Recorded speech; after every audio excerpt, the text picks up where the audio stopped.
Before we get into the video, could everyone please subscribe to my Endless Diary Tales channel? Thank you so much. Before the college entrance exams, I stopped my childhood sweetheart Ethan from running away to the south with his white Moonlight Emily to work at a train station. I managed to convince him to come back and finish his studies. After graduating from a prestigious university, I married Ethan. His career flourished, and our life became comfortable and stable. On the day I gave birth, Emily was holding her wedding ceremony. Ethan abandoned me, even though I was in difficult labor, and rushed to her wedding to steal the bride. The emotional blow broke me completely.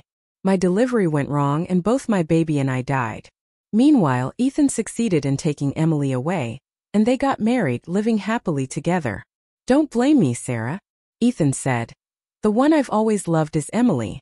If you hadn't stopped me back then, Emily and I wouldn't have been separated for so many years. Now that she's pregnant, maybe it's better that you're gone. Don't resent us. This is what you owed us." When I opened my eyes again, I had been reborn. The sounds of people bustling filled the air. I was standing at the same train station where Ethan had left years ago. He looked at me cautiously and shouted, "Sarah, don't stop me. Today, I have to leave with Emily." Seeing the guarded look on his face, I felt only relief. I had returned just in time. In my previous life, I had begged him not to waste his potential. I'd said, "If you want Emily to have a good life, getting a degree is really important." He listened to my advice back then, but that made Emily board the train alone, heartbroken. Maybe from that moment on, he began to hate me to the bone. And I was foolish enough to pour my heart and soul into him, to give him my sincerity and my life. Now that I've lived again, I'll grant their wish and let them both go to hell together. "You really want to leave with her?" I asked coldly. Ethan replied firmly, "Yes, I won't let you stop me." "I'm not stopping you," I said evenly. "If that's your decision, then I wish you and Emily smooth sailing ahead." The pain of childbirth and the despair of losing my child still weighed heavy on my heart. I had already seen Ethan's true colors. Letting go of misplaced kindness, I chose to respect fate and stop interfering in other people's lives. Ethan froze for a moment, clearly surprised. "You're not going to stop me? You're not going to tell my parents?" I answered decisively, "I'm hoping you both leave and never come back. Why would I tell anyone? I already paid the price for meddling in fate once. This time, I won't owe either of you anything." At that moment, a girl ran over from afar dragging her suitcase. When she saw Ethan, her face lit up with joy. But when she noticed me, her expression instantly turned guarded. "Sarah, what are you doing here?" Emily asked wearily. I stepped back a few steps. Back then, I had been ignorant and selfish, the one who broke apart two people who loved each other. In this life, they could cling to each other all they wanted. I didn't want any more entanglements with them. Looking straight at the two of them, I said calmly, "I just came to say goodbye and to cut off whatever friendship I had with you, Ethan. Don't worry, I won't bother either of you again. I won't tell anyone about what you're doing. The train's about to leave," I added. "Good luck to both of you." Then I turned and walked away, not giving them a chance to say another word. Ethan clearly wanted to speak, but under Emily's expectant gaze, he hesitated and boarded the train. When I returned home, I began sorting out my situation. There was still 1 week left before the college entrance exam. My grades were excellent, but during the actual exam, I had severe stomach cramps and didn't perform well, only getting into a regular teacher's university. After graduation, I became a 12th grade teacher. Even so, I still couldn't let go of the regret over my failed exams from my previous life.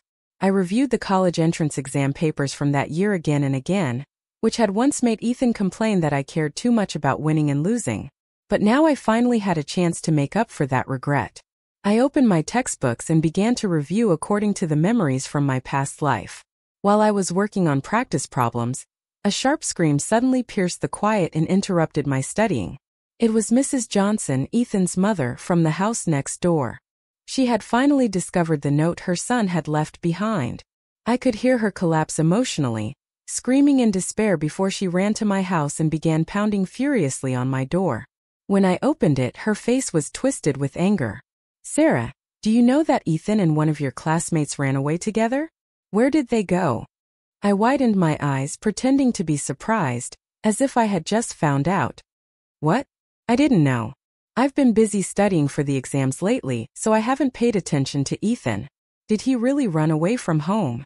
Mrs. Johnson, who had been my mother-in-law in my past life, was a woman impossible to get along with.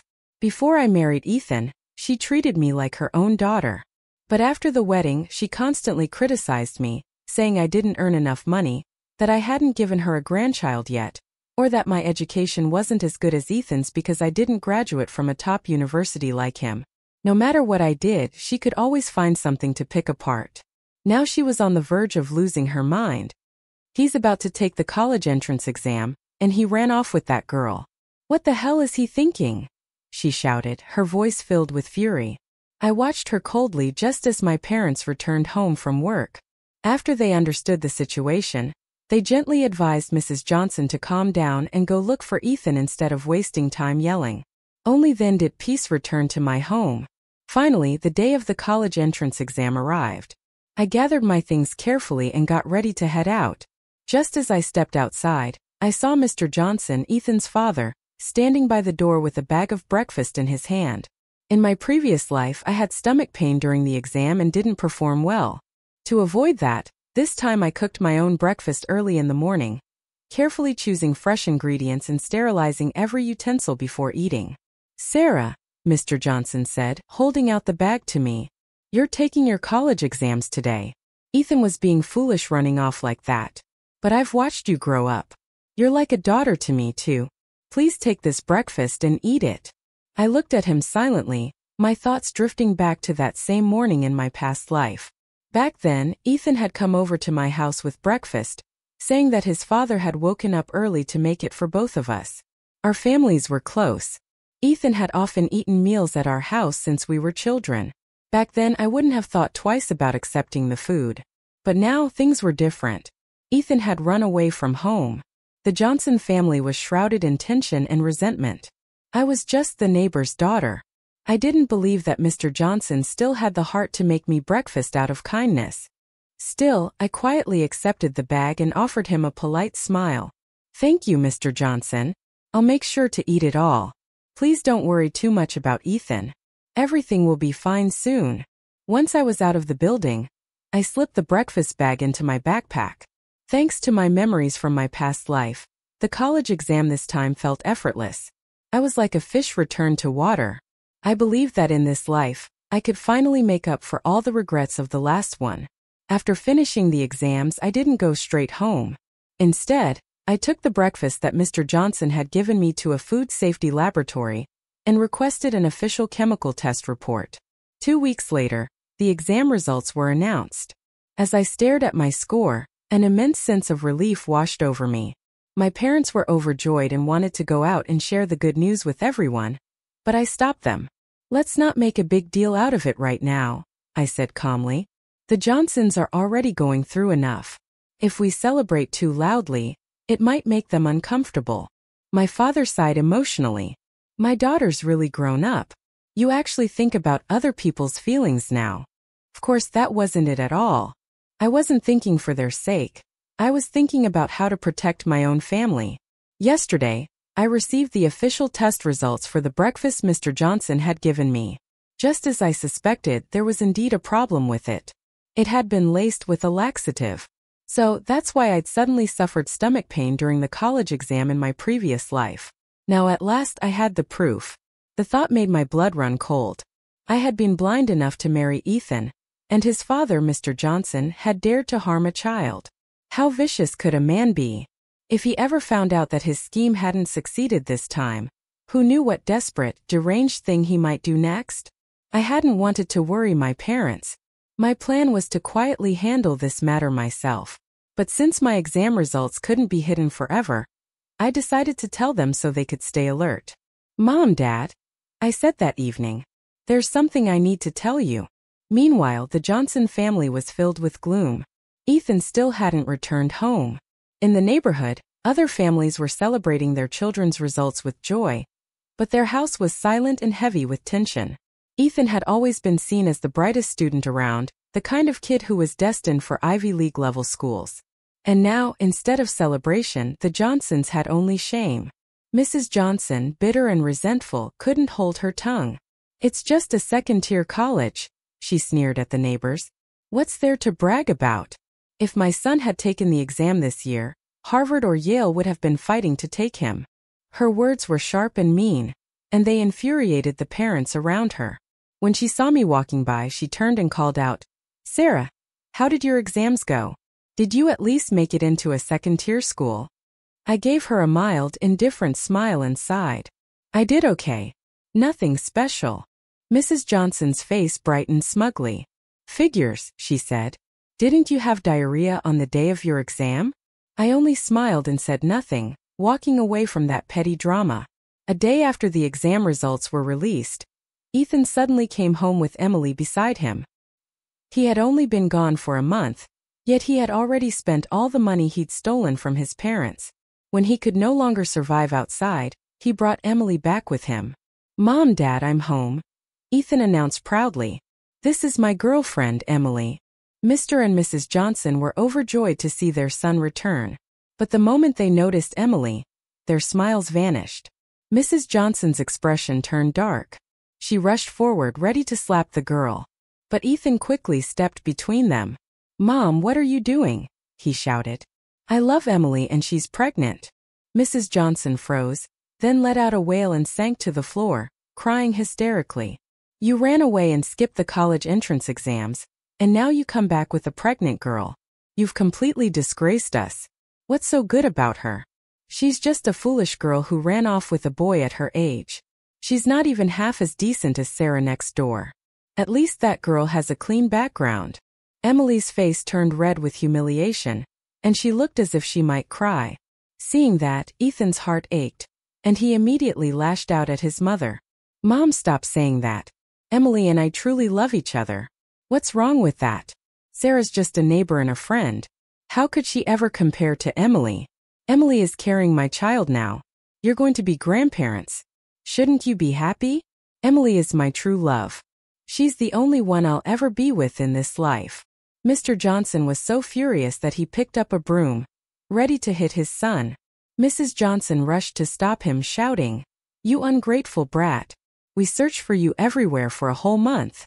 You nearly drove us insane with worry. You're only 18. What do you even know about true love?" But they still didn't understand their son. Ethan was the type of person who grew more defiant the more others opposed him. "So what if I'm 18? He shot back. "I love Emily and she loves me. I've never been able to make my own choices in life, but this time I will. This time, I'm making my own decision." While chaos erupted in the Johnson household, something entirely different was happening next door. A group of admissions officers from Harvard University and Yale University arrived at my house. "Is this the residence of Sarah Evans?" one of them asked. Hearing the commotion, the Johnsons and the neighbors rushed out to see what was happening. "What's going on here?" someone asked. "We're from the admissions offices of Harvard and Yale," one of the officers said proudly.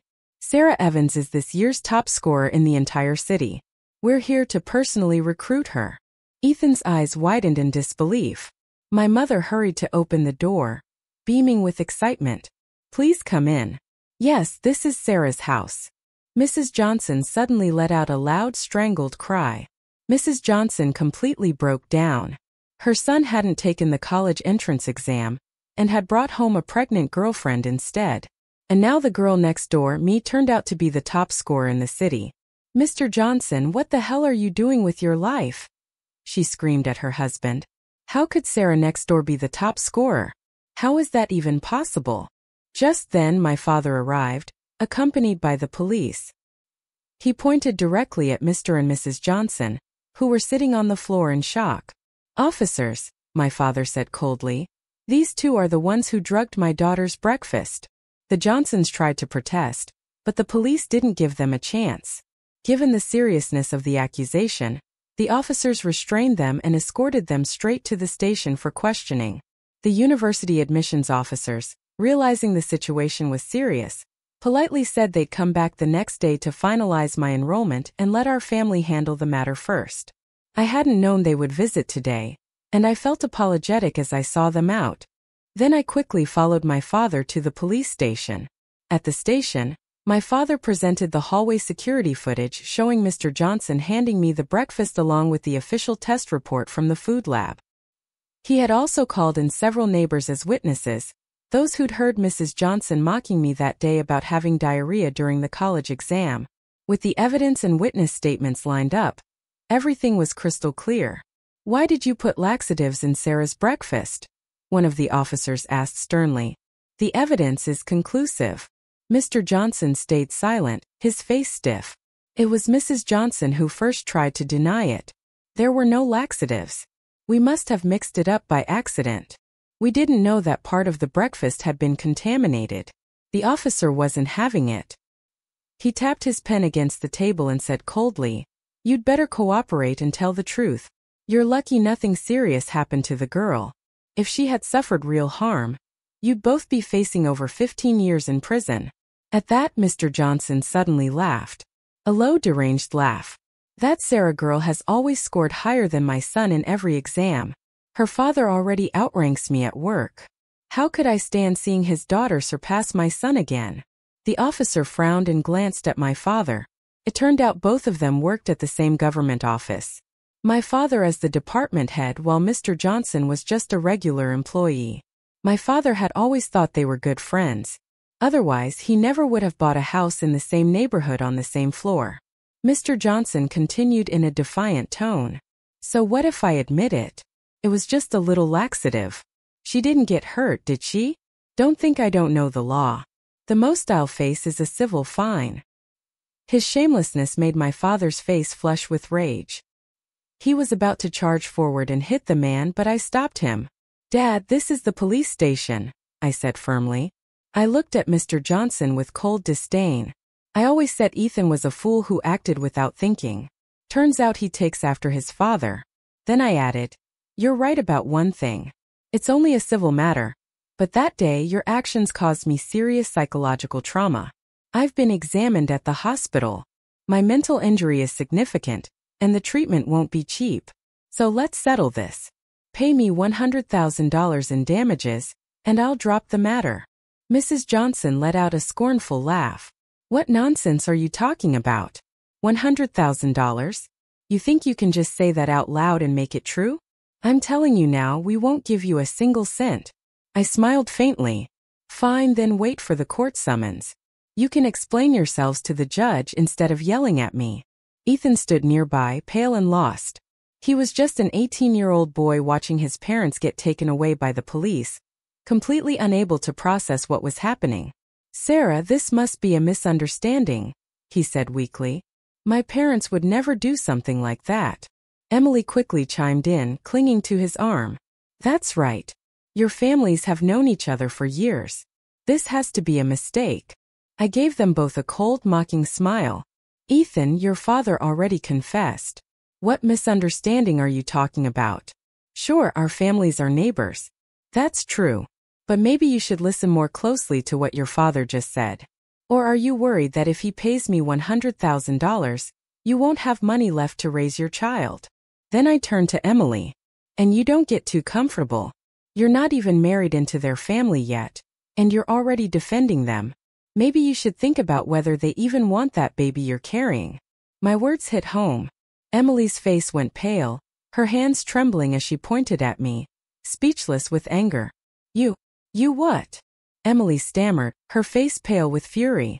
"Maybe you should worry about yourself before telling me what to do." Mrs. Johnson stood off to the side, her face dark as soot. She clearly didn't want to continue the argument. Knowing that these people weren't worth my time, I didn't bother with them any longer. When I got home, my father immediately hired an excellent lawyer to handle the entire case.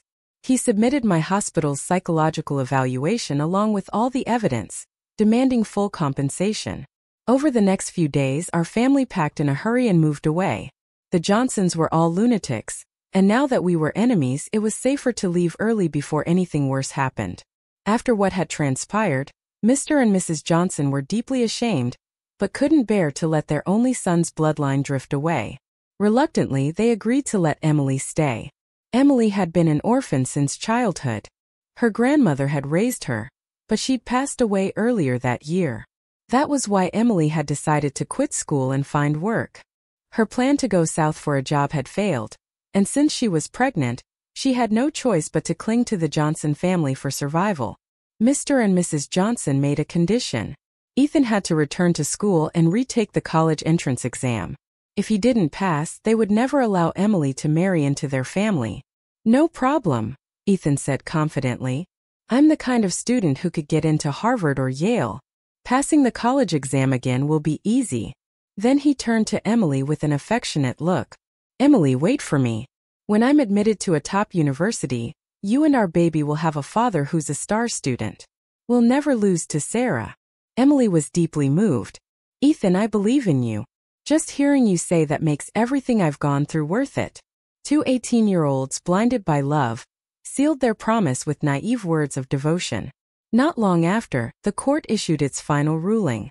Mr. and Mrs. Johnson were ordered to compensate me with $50,000 for emotional damages.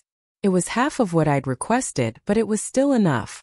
For a family of public employees like theirs, however, the blow was devastating, especially since the news about the laxative scandal had spread throughout their community. Mr. Johnson was fired from his job, and Ethan, who had previously run away, had stolen money from home. Now Emily was about to give birth, and their financial situation had become dire. The $50,000 penalty only made things worse. Under pressure from reality, Mrs. Johnson showed up at our new home, dragging along a friend to plead her case. "Mrs. Evans," she began in a falsely gentle tone, "our families have known each other for years. We acted out of anger. That's all. You know how bad things are for us now. For the sake of old friendship, can't you just let the compensation go?" My parents had never been the kind to bow when someone wronged their daughter. I was even more determined. I firmly refused and even warned Mrs. Johnson, "If you delay any longer and the court enforces the judgment, it won't look good. It might even affect your son's future and your grandchild's." Ethan was now repeating his senior year to retake the college exam. My words hit Mrs. Johnson right where it hurt. Unwilling as she was, she had no choice but to pay the $50,000. Soon after, I left for Boston, where I began my new life as a university student. Ethan, meanwhile, returned to school, but he couldn't focus. Emily and Mrs. Johnson were constantly at each other's throats, and he was stuck in the middle, exhausted. "Mom, please stop picking on Emily," he pleaded. "She's pregnant. Can't you just let it go?" As their finances worsened, Mrs. Johnson's temper only grew harsher. "That little has been tattling to Jen, hasn't she? Told her to stop distracting you from your studies, and now she's complaining about me." The house was filled with shouting once again. Ethan sat helplessly at his desk, staring blankly at a test paper he couldn't finish. Time passed quickly. Another year slipped by in the chaos. When the new exam results were released, it was no surprise to anyone that Ethan had failed. He didn't even meet the minimum passing score. Around the same time, Emily gave birth to a baby girl. Mrs. Johnson's temper exploded like never before. She berated them endlessly, her voice echoing through the small, miserable house. Emily was furious. After a year of being tormented by Mrs. Johnson and suffering from postpartum depression, she was already on the brink of collapse. Mrs. Johnson, meanwhile, turned her anger on Ethan. "You useless boy," she shouted. "Didn't you say you bring home a top university diploma? And now you can only get into a community college?" They fought every single day, leaving the house in chaos. "How am I supposed to focus on studying like this?" Ethan shouted back, his face twisted with frustration. He was tormented. His so-called true love and his family were both suffocating him. "I really hate that day," he muttered bitterly. "Why didn't Sarah stop me at the train station? If she just stopped me, I never would have left. My life wouldn't have turned out like this." "What did you just say?" Mrs. Johnson lunged at him, grabbing his arm. "That girl Sarah came to the train station to look for you. I asked her back then and she said she didn't know where you went. That little brat. She ruined you. I'm going to find her." Emily let out a cold laugh. Her face was calm, but her mind had shattered completely. "So you regret it now, huh? You were the one who wanted to leave with me. Our daughter's already born, and now you're saying you wish Sarah had stopped you. She stormed into the kitchen, grabbed a knife and charged back out, swinging wildly toward Ethan and Mrs. Johnson, ready to end everything once and for all. Ethan and his mother screamed in terror and ran in opposite directions. Emily, still young and fast, easily caught up to Mrs. Johnson and slashed down. Ethan froze in shock, too afraid to help. He turned and bolted toward the door, but in his panic, he tripped over himself, fell down the stairs and hit his head. Everything went dark. When Mr. Johnson came home from work and saw the horrifying scene, blood everywhere, his wife on the floor, his son unconscious, he collapsed in despair. When Ethan opened his eyes again, he found himself lying in his old bedroom. He blinked in confusion. "Didn't I die in that car crash?" he murmured. Mr. Johnson rushed to his side, helping him sit up. "Son, are you okay?" "Dad," Ethan stammered. "You're alive, but I died after graduating from college. And you? You're supposed to be dead." Mr. Johnson's face turned red. "If I'm dead, then you'd be dead too. Your wife nearly killed your mother. Your mother's half dead in the hospital, and you didn't even get into college, you worthless brat." Ethan's jaw dropped. "What? What are you talking about? Who stabbed Mom? Emily's dead. Sarah's dead too. And didn't I get accepted into a university in Boston?" Mr. Johnson froze, completely alarmed. He looked at his son's dazed eyes and immediately panicked, calling for a doctor. Ethan lowered his gaze and suddenly noticed the old cell phone on his nightstand, a model from 15 years ago. When he turned it on, he realized the date matched his first year of college. He sat there in stunned silence before the truth hit him. He had been reborn too. In his previous life after Sarah's death, Ethan and Emily hadn't lived happily for long. The truth was, after Emily ran south to work years ago, she hadn't been able to make a living and soon became a wealthy man's mistress. Later she got pregnant, but that man didn't want the child. So Emily decided to return home looking for a good man she could trick into taking responsibility. By then Ethan's career was flourishing. He was successful, well-off, and known as a top graduate from Boston University. Emily targeted him immediately. But 10 years into their marriage, Ethan discovered the cruel truth. He'd been cheated on all along. The child he'd raised wasn't his. By that time he was in his 40s, proud and bitter, refusing to bow his head, even as his income plummeted. Emily constantly complained about their financial struggles, and Mrs. Johnson never stopped taunting her. But Emily wasn't the type to suffer quietly. She provoked Mrs. Johnson until one day the older woman had a stroke and died. The marriage fell apart completely. They fought day and night over every little thing. Two people trapped in endless resentment. Then came the final blow. Their son fell ill. And during the medical checkup, Ethan discovered the boy's blood type didn't match his own. That was when he finally learned the child he had loved for years wasn't his biological son.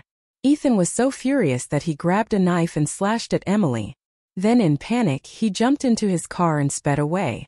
But fate wasn't kind. He crashed on the highway and died instantly.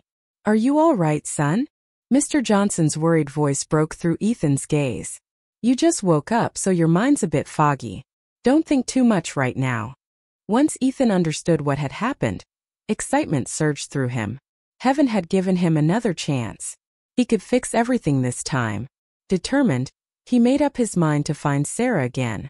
In his previous life he had mistaken a pebble for a gem, forgotten all the goodness Sarah had shown him, and fallen for Emily's lies. This time he swore he would choose Sarah. But before he could leave, a knock came at the door. A police officer stood there. "Ethan Johnson, since you're awake and in stable condition, we need you to come to the station to give a statement."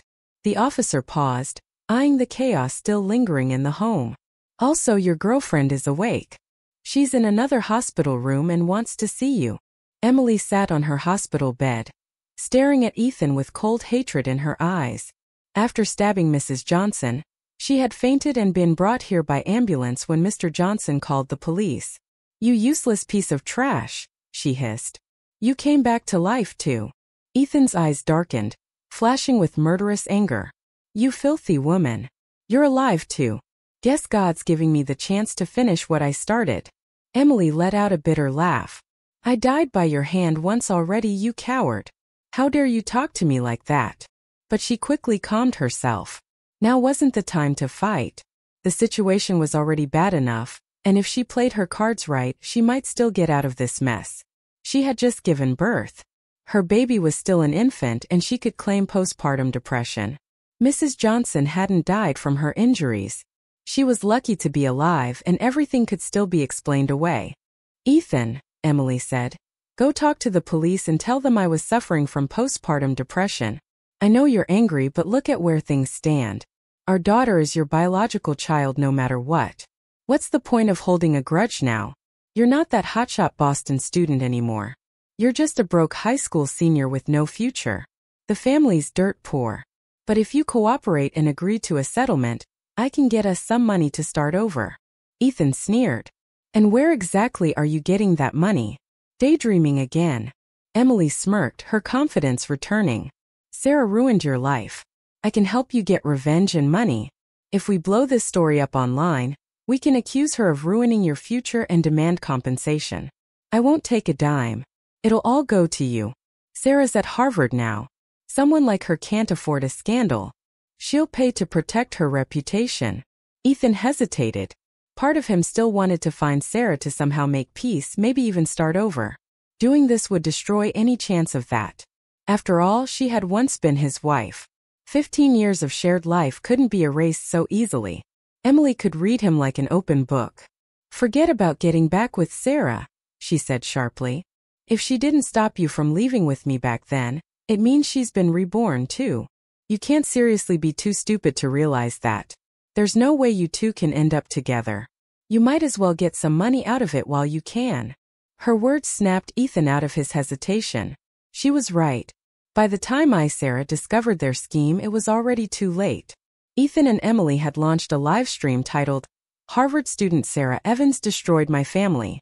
Ethan sat before the camera with a sorrowful face. "I was once a top student, a hopeful candidate for Ivy League schools," he said. "Sarah was jealous. Jealous of my grades, jealous that Emily and I were in love. Out of spite, she encouraged me to steal money from home and run away. It was my mistake for being weak and I take responsibility for that. But Sarah didn't stop there. When I came back, she still wouldn't leave me alone. She falsely accused my father of poisoning her and forced him to pay compensation." His voice trembled with righteous indignation while Emily sat beside him, tears streaming down her face. Their performance was flawless and just like that they set the internet ablaze. "My father worked under Sarah's father," Ethan said solemnly during his live stream, his voice full of fake remorse. "He was forced to confess to the police and got fired from his job. Please everyone tell me, is that fair?" Then he showed screenshots of our old chat messages. Back when we were still close childhood friends who had grown up together, there had been some affection between us. Before my rebirth, those chats really existed. Some were casual, some were intimate, and yes, I had once questioned him about Emily, but now those words had all been twisted into evidence against me. Emily, clutching their baby girl in her arms, cried pitifully beside him. "Sarah," she pleaded through tears, "please have mercy on us. I don't want to bring up what you did to deceive me back then. But now I have a daughter. We need to raise her. Could you please return the money you falsely accused us of owing? I'm begging you." Soon Mr. and Mrs. Johnson appeared as well, dressed in rags, looking pitiful, adding to the performance. The whole family wept and wailed, so miserable it almost seemed staged. It didn't take long before the media caught wind of the story. Reporters swarmed in and the situation spiraled out of control. When I opened the news online, the internet was flooded with hate directed at me. My inbox was overflowing with insults and the comment sections were filled with strangers calling me heartless and manipulative. Then I received a message from Ethan. "Sarah, I know you were reborn too. But this time you didn't stop me and Emily. You let me ruin my future. Don't you think that's partly your fault? You know how successful I became in my previous life. Now I need money to start over, to study again. You already took $50,000 from my family before. Giving me another $50,000 isn't too much to ask, right? After all, we were married for years. You destroyed me. You should compensate me. It's not even a lot of money. Just pay me and I'll disappear for good. If not, I'll drag your name through the mud. You might have a bright future ahead of you, but I've got nothing to lose. If I go down, I'll make sure you go down with me. The sheer shamelessness of the man made my skin crawl. I had thought that in this life I'd never have to deal with him again. Yet somehow Ethan Johnson had been reborn too. Not long after, my parents called me. My father's voice trembled with fury. "What the hell is wrong with that Johnson boy? Why won't he leave us alone? Are you okay, sweetheart?" "I'm fine, Dad," I said, my voice calm. "Don't worry, I'll take care of this." To deal with Ethan's slander, I went straight to the police. They acted quickly. His live stream was shut down and the police issued an official statement clarifying the situation. They confirmed that Mr. Johnson had in fact poisoned my food. However, since Ethan's words mixed truth with lies, they couldn't pursue defamation charges for everything. Claims like, "Sarah was jealous of me and she ruined my life out of spite," were harder to prove legally. So Ethan stuck to his story, stubborn to the end. After being fined and warned by the authorities, he simply opened new accounts. In his next streams he continued twisting the truth. "She was obsessed with me," he declared. "She hurt me because she loved me too much." The drama brought in a flood of viewers and donations. He even began implying disgusting things, hinting at fabricated romantic incidents between us in our youth, and making up details about his so-called passionate love life with Emily. The internet lapped it up, gossiping endlessly, and the donations poured in. For a while he made quite a bit of money from it. Meanwhile, I was busy with exams and didn't have time to deal with his nonsense. But once my finals were over, I decided it was time to end this once and for all. Before I could take any action, however, Emily contacted me first. When we met face to face, she looked at me coldly, but without hostility. During my live stream, I carefully laid out the truth that Mr. Johnson had secretly put laxatives into my breakfast, hoping to make me sick so I'd fail my college entrance exams.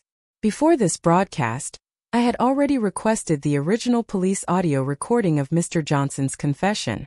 His cruel words and mocking laughter echoed through the live feed. The audience was furious. Comments flooded in demanding that he be thrown in prison. When the timing felt right, I let a few tears slip down my cheek and said softly, "Ethan Johnson not only defamed and humiliated me online, he also threatened to extort money from me." Then I displayed the screenshots of Ethan's text messages demanding payment. "If anyone still doubts my story," I said, looking straight at the camera, "then let's settle this once and for all. Tonight, I'll go meet Ethan and Emily in person live, and we'll make everything clear." Meanwhile, at the Johnson house, Emily was holding her daughter, crying hysterically. "Please, Mom, stop hitting me. I was wrong. I know I was wrong. Dinner was a little salty tonight. I'll fix it. Just don't hit me again." I had told Emily earlier to provoke the Johnsons that night, and she did exactly as planned. She stumbled toward the room where Ethan was live streaming and screamed, "Ethan, come here and look. This is your daughter. Your real daughter." Some of the viewers watching Ethan's live stream heard the commotion and started asking in the comments what was happening. Ethan instantly froze. The phrase "real daughter" hit him like a thunderbolt. Panicked that the live stream audience might catch on to something, he quickly ended the stream. His viewership had already dropped sharply that evening. There were fewer viewers, almost no donations, and many people were even cursing him out in the chat. His temper, already foul, exploded. Furious, he grabbed his belt, stormed out of the room, and dragged Emily into the living room. Mr. Johnson sat on the couch watching TV, pretending not to notice a thing.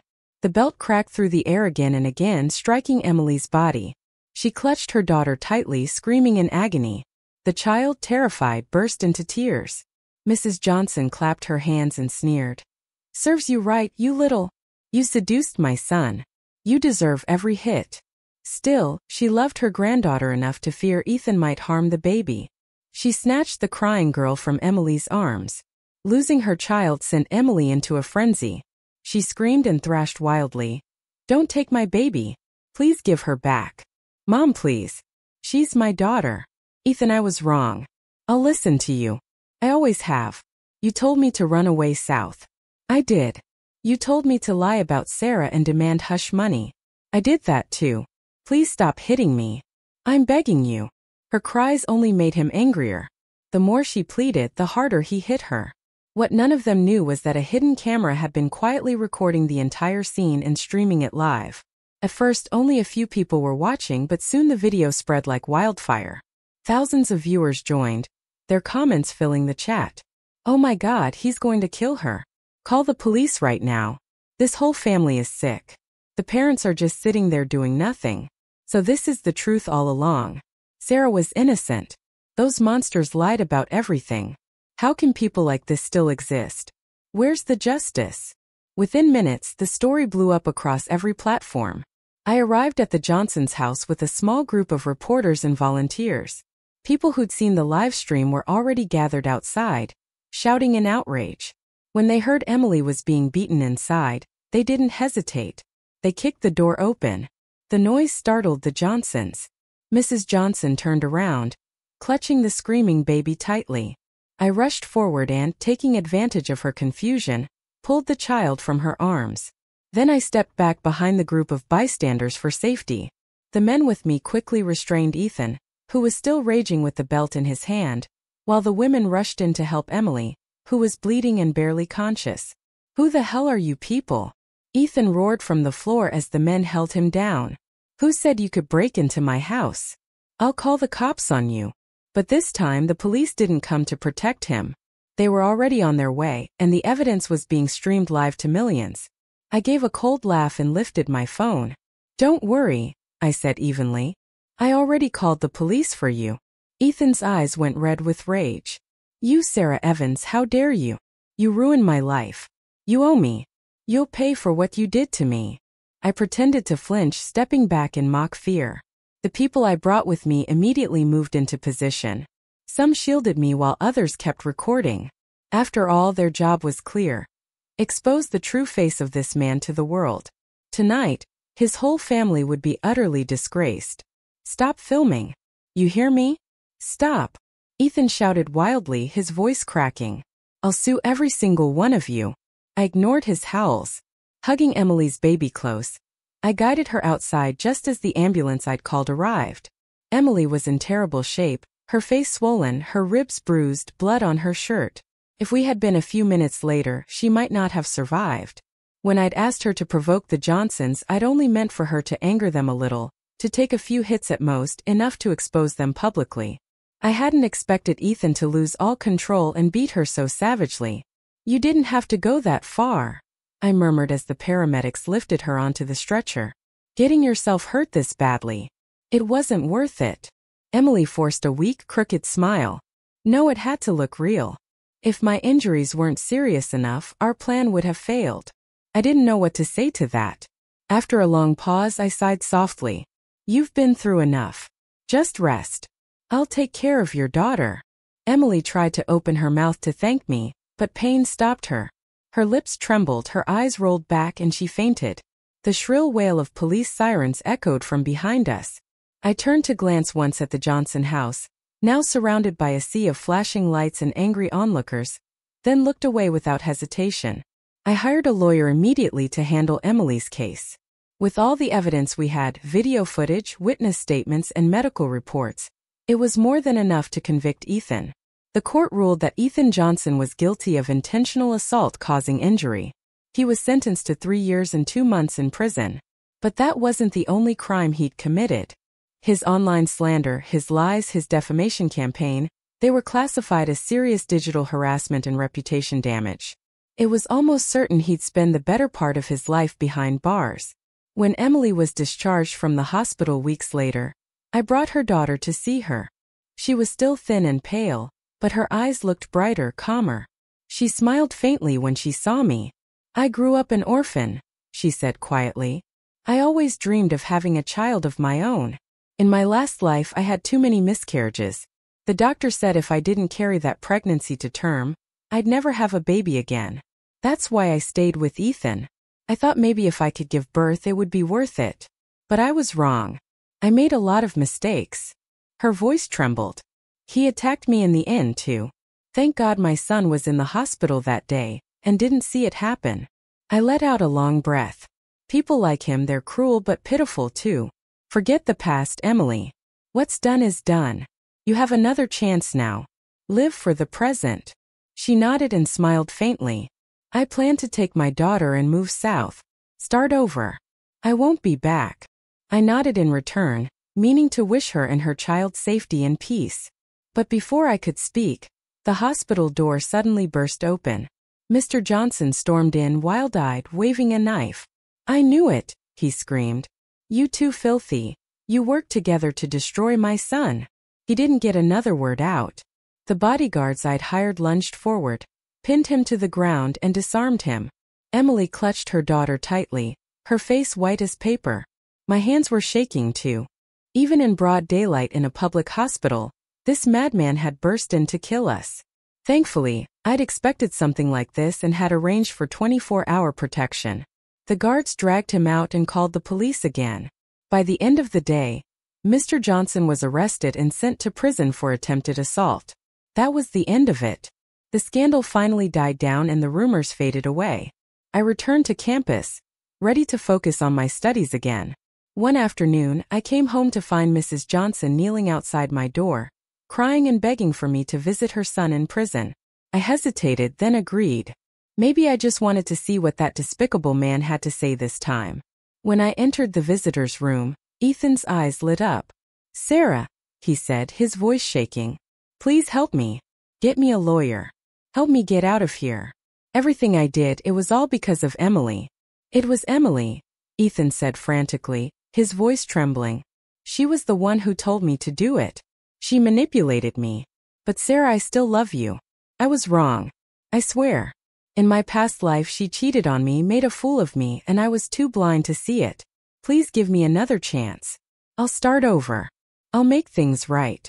I looked at the man in front of me, his face pale, his eyes wild, his desperation dripping from every word, and all I felt was satisfaction.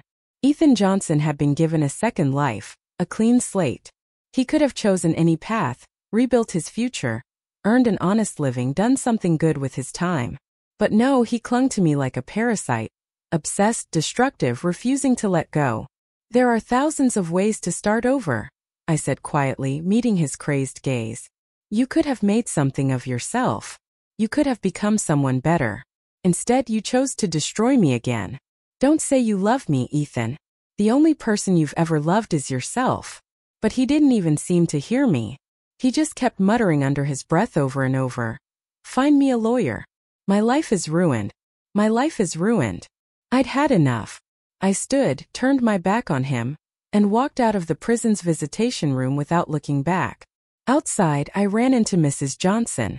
Her hair was messy, her clothes unwashed, her eyes vacant. She wandered aimlessly near the prison gates, mumbling to herself, My son's life is over. My poor son. What do I do now? The Johnson family, every one of them, had finally met the fate they deserved. They'd sown evil, and now they were reaping the harvest. As I headed toward my car, I spotted a familiar figure approaching from down the road. Emily, pulling a suitcase with one hand and holding her daughter in the other. I paused and asked, Are you here to see him one last time? She shook her head. No, I came to see you. To see me. I frowned. Emily reached into her coat and pulled out a red envelope, handing it to me with trembling fingers. I stared at it for a moment before realizing what it was. I shook my head. It's not for you, she said quickly. It's for the child.